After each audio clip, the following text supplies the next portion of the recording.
Hello, my dear friends, let me start with shocking truth. What if the very thing you think is motivating you is actually holding you prisoner? What if all those quotes you save, those videos you watch, those success stories you consume like tiny doses of hope? What if they are the very reason you feel stuck? Let's be brutally honest for a moment. You feel inspired, you get a rush, you think, this is it. This is the day everything changes. You can almost taste the future version of your life, the one where you're confident, where you've achieved your goals, where you finally feel like you've made it. But then, life happens, your phone buzzes, an email comes in, a doubt creeps into your mind, and just like that, the feeling is gone. The motivation evaporates, leaving behind nothing but a faint memory of excitement and the familiar weight of frustration. You are left asking the same painful question: why does nothing ever change? This is the cycle. This is the silent trap of modern motivation. It's like eating cotton candy. It tastes sweet for a second, but it provides zero nourishment. It dissolves the moment it touches your tongue, leaving you even hungrier than before. You are consuming someone else's highlight reel and wondering why you're behind. The scenes feel so messy. You are a spectator in your own life, watching other people cross finish lines while you're still tying your shoes, and it hurts because you know you're capable of more. You know there's a version of you that is braver, more disciplined, more focused. That version is in there, screaming to get out, but it's being suffocated by a constant diet of empty inspiration. The truth is, motivation is not something you find. It is not something you watch. It is not something you consume. Motivation is something you build. It is something you earn. It is forged in the fire of daily action, in the stubborn decision to show up even when you don't feel like it, especially when you don't feel like it. I realized I was addicted to the idea of change. I loved the feeling of being motivated, but I was terrified of the work required to actually become motivated from within, so I decided to break the cycle. I decided to stop watching and start doing. I chose one of the most pragmatic, battle-tested minds of our generation, Jack Ma. I didn't just read his quotes. I took his 5 most fundamental rules for thinking and building, principles forged in failure and proven in unimaginable success, and I made them my law. For 30 days, my life would not be run by my feelings, my whims, or my fears. It would be guided by these rules, every single decision, every single day. This was not about getting inspired. This was about conducting an experiment on my own life. I was the lab rat and the scientist. I was going to see what would happen if I replaced consumption with conviction, if I swapped passive watching for relentless action. The old me would have watched a video like this and felt a temporary spark. But you're different. You're still here because you're ready for more than a spark. You're ready for a fire. What you are about to witness is not a theory. It is a testimony. It is the raw result of what happens when you decide that your future is more important than your comfort. This is the story of how 30 days can rewire your brain, rebuild your confidence, and redirect your entire life. The journey was uncomfortable, it was messy, and at times it was brutally difficult. But what happened at the end of it did more than change my habits. It changed my identity. This is what it looks like when you finally decide to stop listening to the rules and start living them. The first rule was the hardest. It went against every instinct, every fiber of my being that had been trained to seek safety and avoid embarrassment. The rule was simple: embrace being bad, actively seek the feeling of incompetence. For most of my life, I had arranged my world to avoid this feeling at all costs. I stayed in my lane. I stuck to what I knew. I hid my weaknesses like secrets. This is what 99% of people do. We build a comfortable prison where we are the warden and the inmate, and we call it being safe. But true growth doesn't happen in the comfort zone. It happens in the struggle. It happens in the awkward, fumbling, humbling moments where you have no idea what you're doing. So for 30 days, I deliberately walked into that fire. I started conversations with people far out of my league. I pitched ideas that were half, formed, and likely to be rejected. I tried to learn a new language and sounded like a foolish child. I attempted to write with my left hand, and the results were barely legible. Every day I invited failure to dinner, and something miraculous began to happen. The first few times the rejection stung, the embarrassment felt hot and sharp, but I kept showing up. I began to notice the sting lasted a little less each time. The heat of embarrassment cooled a little faster. I was developing a callus on my soul. I was realizing that failure is not a monster. It is a teacher, and it is the most honest teacher you will ever have. It doesn't care about your feelings. It only cares about the truth. Every single no, every awkward moment, every confused look from someone who couldn't understand what I was trying to say it was all data. Pure, unfiltered information about what works and what doesn't. I stopped seeing myself as the subject of the failure and started seeing myself as the scientist analyzing the results. This is the profound shift that changes everything. When you detach your identity from the outcome, you become unstoppable. You are no longer a success or a failure. You are a learner. You are an experimenter. You are a relentless collector of data on your way to a solution. This is where the 99% get it wrong. They believe failure is the end of the road. They see a closed door and turn around, their heads hung low, their confidence shattered. But failure is not a door slamming shut. It is a signpost. It is the universe gently, or sometimes not so gently, guiding you in a new direction. It is saying, not this way, try another way. Jack Ma understood this.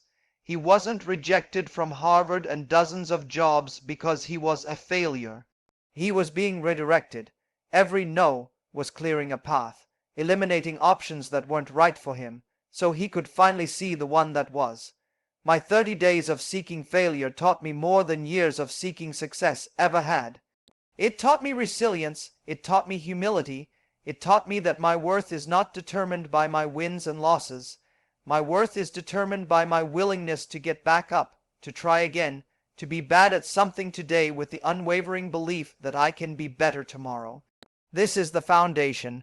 This is the unshakable core you must build before you can build anything else. You must make peace with the stumble before you can learn to run. Once you make peace with failure, a new battlefield emerges. It's a quieter, more insidious war fought not in the world of action, but in the arena of your attention. This is where the second rule came in, and it felt less like a challenge and more like a detox. For years I had believed being busy was the same as being productive. I wore my constant connectivity like a badge of honor. Notifications, emails, social updates, news cycles. It was a relentless stream of noise I called staying informed. But I was not informed. I was overwhelmed. I was distracted. My focus was fractured into 1,000 tiny pieces, and I wondered why I could never think deeply or create anything of substance. My mind was a crowded room, and everyone was shouting but me. The rule was to protect my attention with the ferocity of a guard dog, to silence the noise so I could finally hear my own thoughts. For 30 days, I went on a digital diet. I turned off every non-essential notification. I scheduled time for email instead of letting it interrupt me constantly. I deleted social media apps from my phone. The first few days were a form of withdrawal. My hand would reach for my phone out of pure muscle memory. A feeling of anxiety would creep in, a fear that I was missing out on something important. But I held firm, and then, slowly, the fog began to lift. The mental static faded. In the newfound silence, something incredible happened. I could hear myself think. Ideas that had been buried under the noise began to surface. Solutions to problems I'd been struggling with for months appeared with sudden clarity. It was as if I had been trying to see my reflection in muddy, churning water my whole life, and now for the first time the water was still, and I could see myself clearly. This is the secret superpower of the 1%. It isn't genius or luck. It is the ability to focus, to dive so deep into a single thought that the rest of the world disappears. We live in an attention economy, and every platform, every app, Every news site is designed to steal your most valuable asset, your focus. They are selling your potential for their profit. When you reclaim your attention, you reclaim your power. You stop reacting to the world and start building it. Your energy is no longer scattered to the winds. It is focused like a laser beam on what truly matters. This is not about time management. It is about energy management. It is about realizing that your mental space is the most sacred room you will ever own, and you must decide who gets an invitation inside. The clarity that came from this mental silence was more powerful than any motivational quote. It allowed me to connect the dots between my daily actions and my long-term vision. I stopped being busy and started being effective. I began to understand that what you focus on expands. If you focus on distraction, your life becomes a monument to distraction. If you focus on clarity, your life becomes a masterpiece of intention. This rule forced me to become the architect of my own mind, to deliberately choose what I let in and what I kept out. It taught me that the quality of your life is directly determined by the quality of your focus. And that is a power no one can give you and no one can take away. It is a power you must claim for yourself, one quiet moment at a time. With a mind finally clear of static, a new question emerged with startling urgency. What would I now build with this focused energy? For most of my life, my ambition had been a singular target, a goal, a finish line. I thought success was a mountain with one peak. You climb, you reach the top, you plant your flag, and you are done. But this mindset is fragile. What happens if you slip? What happens if a storm hits? What happens after you plant the flag? You are left with only the view, and eventually that grows familiar. The third rule shattered this entire concept. It asked me to stop thinking like a climber and start thinking like an architect. To stop chasing a goal and start building an ecosystem. This was a shift from being a hunter, searching for one prize, to becoming a farmer, cultivating an entire field where growth becomes inevitable. This meant redefining my purpose. It was no longer about what I could get, but about what I could build for others. My focus shifted from a selfish target to a generous foundation. Instead of asking, "How can I make money?" I began asking, "How can I create value?" Instead of wondering, "How can I get more clients?" I explored, "How can I build a system so valuable that clients are naturally drawn to it?" This changes everything. When you build an ecosystem, your success is no longer a single point of failure. It is woven into the success of everyone you serve. You are not just building a business, you are building a community. You are not just creating a product, you are solving a problem. This is how you create something that lasts. This is how you build legacy. For 30 days, I applied this to every aspect of my life. In my work, I stopped focusing on the transaction and started investing in the relationship. I asked how I could help someone else win, knowing that if I could make others successful, my own success would follow as a natural result. At home, I stopped trying to be right and started focusing on building a stronger connection. I looked for ways to add value without keeping score. The energy of this shift was profound. The pressure to perform vanished. The anxiety of chasing a goal dissolved. It was replaced by a deep, steady current of purpose. I was no longer extracting value from the world. I was contributing to it, and the world began to respond in kind. Opportunities appeared from unexpected places. People were drawn to the energy of building rather than taking. Trust grew faster. Collaboration became effortless. This is the secret that separates a fleeting win from a lasting impact. A goal is a destination you reach alone. An ecosystem is a world you build with others. It is resilient, it is adaptive, it grows on its own. When you make your success dependent on the success of those around you, you tap into a power far greater than yourself. You are no longer pushing a rock uphill alone. You are creating a gravitational pull that brings the right people, the right opportunities, and the right energy directly to you. This is the ultimate shift from scarcity to abundance. It is the understanding that there is not a limited amount of success to be won, but an infinite amount to be created. Your job is not to claim your piece of the pie. Your job is to build a bigger pie for everyone.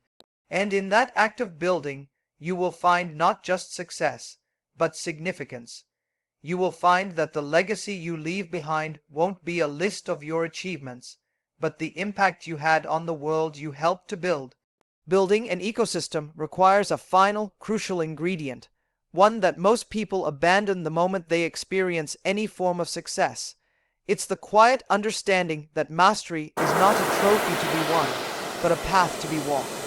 Forever, the fourth rule was the humblest and in many ways the most liberating. Never stop being a student.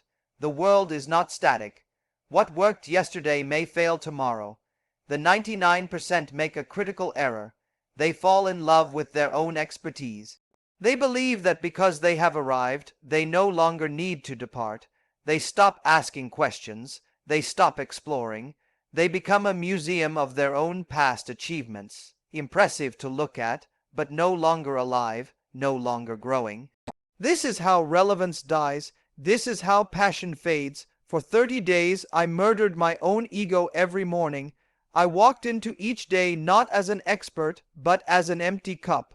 I sought out people who knew more than me, not to impress them, but to listen.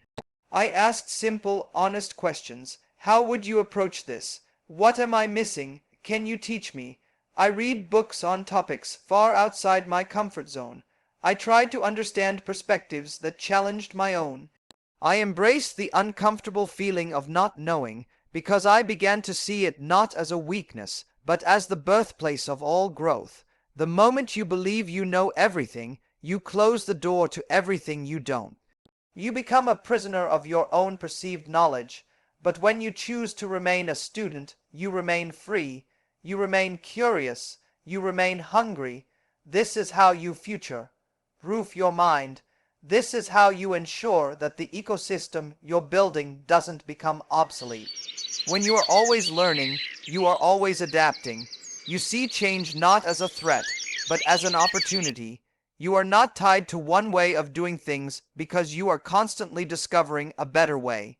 This relentless curiosity is what keeps your vision clear and your energy high. It prevents stagnation. It prevents arrogance. It connects you to the pulse of what's happening now, while giving you the insight to anticipate what's coming next. The most powerful people in any room are not the ones talking. They are the ones listening. They are the ones observing. They are the ones learning. This rule dissolved the need to be right. It was replaced by a burning desire to get it right. There is a profound difference. Needing to be right is about protecting your ego. Wanting to get it right is about honoring the truth. It's about valuing progress over pride. When you make this shift, feedback is no longer criticism. It is data. A differing opinion is no longer a challenge. It is a gift. Every interaction becomes a chance to learn, to refine, to improve.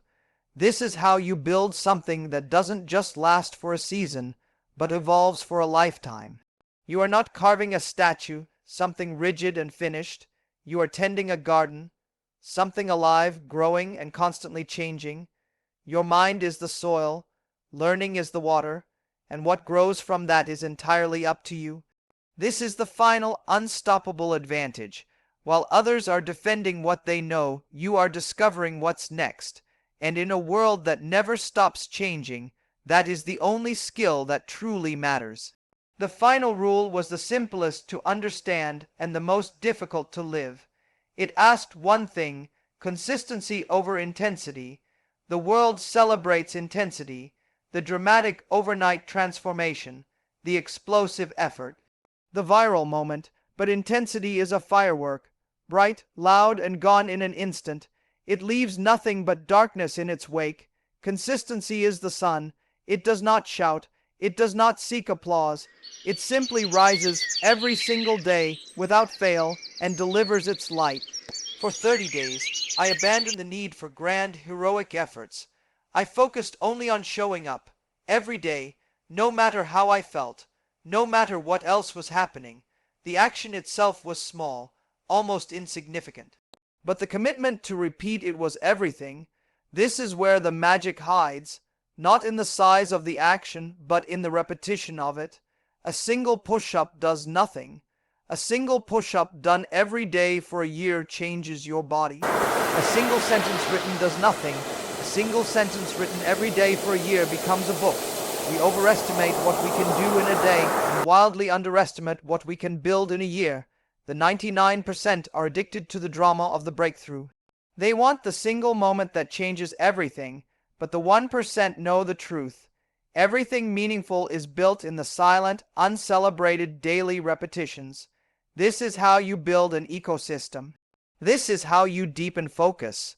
This is how you turn learning into wisdom, not through leaps, but through steps, not through explosions, but through erosion, the gentle, persistent drip of water that eventually carves a canyon through solid rock.